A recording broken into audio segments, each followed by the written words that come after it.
Now, in Haiti, armed gangs have been setting fire to police stations in the capital, Port-au-Prince, hoping to cause Prime Minister Ariel Henry to step down. Authorities say over 20 buildings have been torched in the latest unrest. At least 6 police officers have died, while the National Police Academy has been destroyed. The gangs and the violence racked the city, stepping up their attacks when Mr. Henry left for a regional summit last week. The unrest has paralyzed air traffic, which has prevented his return. Mr. Henry attempted to fly back to Port-au-Prince on Tuesday, but ended up in the U.S. territory of Puerto Rico instead. He could not land at the Haitian capital because its international airport was closed as soldiers repelled attempts by gunmen to seize it. Civil aviation authorities in the neighboring Dominican Republic also turned the Prime Minister's plane away, saying they had not been provided with necessary flight plan. Meanwhile, the United States says it's not putting pressure on Prime Minister Ariel Henry to step down amid the fresh wave of violence and the soaring instability in Haiti. Thousands have had to flee the Caribbean nation after gang leaders warned there will be civil war and genocide if the Prime Minister does not resign. Speaking at a news conference in Washington, U.S. State Department spokesperson Matthew Miller says the U.S. is not pushing for Mr. Henry's resignation. However, Mr. Henry says the U.S. is urging the Prime Minister to expedite the transition to an empowered and inclusive governance structure that will move with urgency to help the country prepare for a multinational security support mission. That mission, which has the backing of the United Nations, has been installed for months, but will address the security situation and pave the way for free and fair elections in Haiti. Meanwhile, the United Nations High Commissioner for Human Rights, Volker Turk, has described the situation in Haiti as beyond untenable.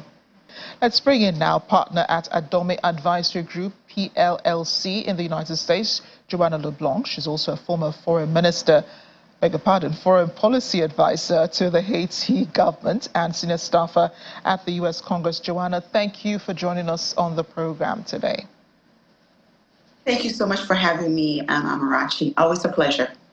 Yes, and I was going to accredit you as the Prime Minister or the Foreign Minister. I apologize. That's not you, not yet. But security in Haiti has worsened, Joanne, and I'm sure you're hearing news from back home about what's currently going on. Why have these armed groups grown even stronger to the point where they're now in control of the capital, Port-au-Prince? Yeah, what you're seeing, Amarachi, is a manifestation of ongoing challenges in the Republic of Haiti, let's say for the past 5 years plus. The economy in Haiti is essentially a failed economy. There's more than 60% unemployment in the country currently. Inflation is through the roof. There is lack of governance, unfortunately. And as you know, the president of the Republic of Haiti was assassinated roughly 2 years ago. And so that has left a power vacuum. You only have Ariel, who was appointed, who's not an elected official. He was appointed by the president, although he was not confirmed by the parliament because the president had already been assassinated, but he was appointed by the president to serve as prime minister. And right now there are no legislators in the country, no elected official whatsoever. And the people are fed up with the lack of progress the country has made over the past 5 years. People don't see hope. They're not able to pursue life, liberty, and happiness. You have huge displacement of women and girls because their homes have been burnt down by these various gangs. So the situation on the ground currently is dire, but it's a manifestation of a much bigger issue. What is the bigger issue, Joanna? Prime Minister Ariel Henry has not conducted elections. You just rightly mentioned that he was appointed Prime Minister shortly after Moise's death. There was a small political crisis surrounding that. Who was supposed to be, Prime Minister? I think there was somebody else who was supposed to have been appointed. But the reason Henry was appointed was because he had been chosen by the late president, I think, if my memory serves me right, was appointed by the late president before his death. So why has it been difficult for him to conduct elections in the country? Because that was one of the main reasons why, he was given that position. Yeah, so Prime Minister Ariel Henry is very unpopular in the country. And just about every sector has asked for him to step down from office.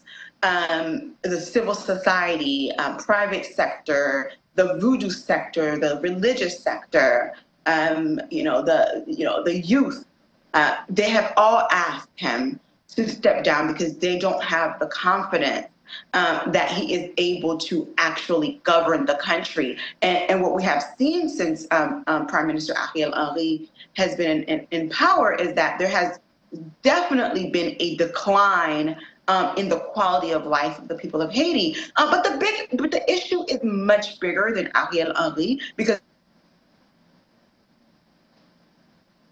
issues, for example, you look at the way that U.S. policy and foreign policy in general has impacted the country's ability to develop. It's very concerning. You have the 1914 occupation by the U.S. government, which lasted for about 30 years or so, 20 years or so, was a failed intervention. And then you have the UN that came into the country after the earthquake that killed thousands of people, where people died from cholera, but yet there has been no compensation for the harm that was done.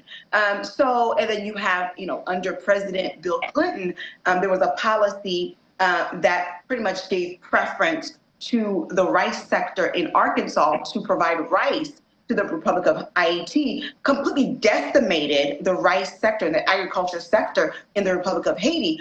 So what you're seeing is, again, a manifestation of a much broader issue, the foreign policy coming out of Washington that have undermined the country's development. And also, unfortunately, we have to be honest, some of the government in Haiti that have been selected or elected have not really served in the best interest of the people of Haiti.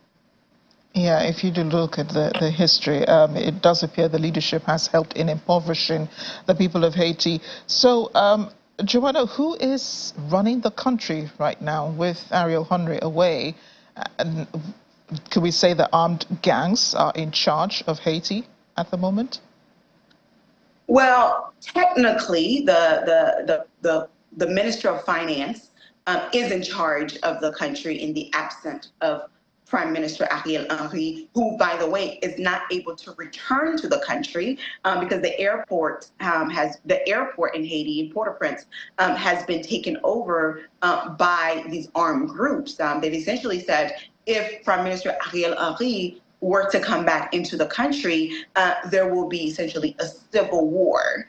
So the plane cannot land at the airport in Port-au-Prince for him to return to the country. So even though the finance minister is technically in control of the country in the absence of the prime minister, but really the people who are really in control right now are these armed groups. So the international community will have to talk to them, to negotiate with them, because they are in control right now and they're not allowing anything to happen without their consent. Just like we see sometimes in Chicago or in Detroit with United States, there's a large gang problem, and we will see the mayor and the governor negotiate with these gangs to bring about some peace. Well, in this case, we have to apply the same kind of measure because they have the support of the people to a certain extent, and we have to also have to understand these gangs are even more powerful than members of the Haitian National Police because they have weapons coming in primarily from South Florida, as well as other parts of the region, they have outnumbered the Haitian National Police. Isn't it interesting, Joanna, that, it appears that, when there is crisis in, these in these Caribbean countries, these countries around that have some link to America, it's so easy for them to run to the U.S. After President Moise's death, his wife, who has now been accused of being a conspirator, in his death, also was able to get to the U.S. State of Florida, where she had some medical treatment and all of that. Isn't it interesting that they're able to make their way to the U.S. When there's crisis in their countries, especially for Haiti? Isn't there some restriction or some process that has to go into vetting these people who come into the U.S., who are taking sanctuary in the country, and then the U.S. comes up and says it's not putting pressure on President Henry. It is asking him, however, to expedite action on election. That kind of sounds like pressure, though. But tell us about how easy it is for them to actually make the move. Yeah, so the people of Haiti have been calling for Prime Minister Ariel to step down for almost 2 years now. So has a number of elected officials, Haitian American elected officials in America, as well as numerous members of Congress here in the United States. And in fact, when I worked on Capitol Hill as a senior congressional staffer, my boss led a letter asking, which was signed by at least 20 to 30 members, asking for Prime Minister Ariel Henry to step down because of the lack of confidence by the people of Haiti in his ability to actually organize free, fair, transparent, and inclusive elections.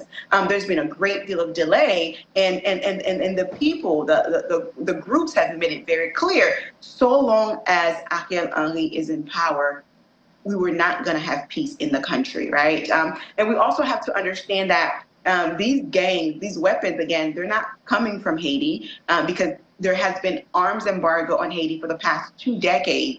And the U.S. Department of Homeland Security has made this very clear that they understand that some of these guns are coming from South Florida. Obviously, it's not intentional that the U.S. is sending these guns to Haiti, but they're being shipped, through cars, cargos, boxes, you name it, right? So we know where the source of these guns are coming from. So we need to have measures in place to restrict the illicit flow of weapons into the country. And secondly, we also know that this crisis we're dealing with in Haiti is further exacerbated by the economic crisis that also exists. You have people who are unemployed, young people, even older folks who are unemployed. So it's easy for them to be recruited by these various groups to cause harm and create ruckus in the country. So for you to really address this crisis in the country, it has to be, you have to address it from different angles, not just from the security aspect, but also from the economic aspect. People need jobs, right? So if you're going to take the guns away from them, you need to replace it with employment. Is that probably why, these gang armed groups are against the deployment of the multinational force, the one that's being put together in Kenya? Yeah, first and foremost, I applaud President Ruto for taking this bold stance and standing in solidarity with the people of Haiti. It shows the spirit of Pan-Africanism. It shows Black unity. And I think while there are many challenges, it's also an opportunity for Kenya to show to the rest of the world what a prosperous collaboration could look like between 2 Black nations. As I said earlier during this interview, Amarachi, previous interventions have failed. Just about every effort have failed in the country. So people are, of course, very skeptical as to what is it that President Ruto and these and members of his force police force can bring to the country. But I think with proper guidance, with proper advising, with a proper team, President Ruto can be very well successful. And just recently, the president of Benin, Patrice Talon, has indicated that he is willing to provide 2,000 officers, right, to the mission. A financial commitment to supporting the mission. So has Kenya and a number of other countries. So I think collaboratively, I think it can be successful. But we need to have the right people at the table for this to really be successful. We'll continue monitoring developments in Haiti. And Joanna, thank you for joining us to explain some of the knotty aspects of this situation. Thank you again.